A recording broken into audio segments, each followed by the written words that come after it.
السلام عليكم البنات، كي دايرين؟ لاباس عليكم؟ كلشي مزيان؟ لقاكم ان شاء الله في احسن الاحوال.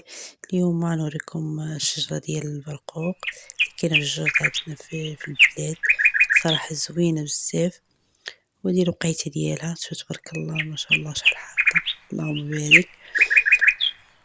ودابا نلقطوا منها شويه، صراحه تيديو منها تبارك الله، اللي تيجي تيدي منها وتبارك الله حاطه داك الزيتون.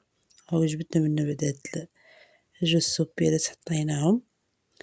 شوفوا تبارك الله الحبة قداش تبارك الله، حتى تعطي منها يلا حتى من تيديو من الناس حتى تبارك الله تتحوط تبارك الله ما شاء الله.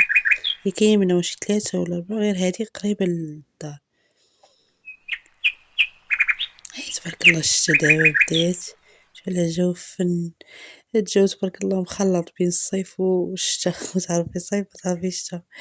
يلا البنات متنساوش ابوني، تخليو لي تعليق زوين، اللي تحبسوني في القناة باش نزيد نصور لكم كتر وكتر.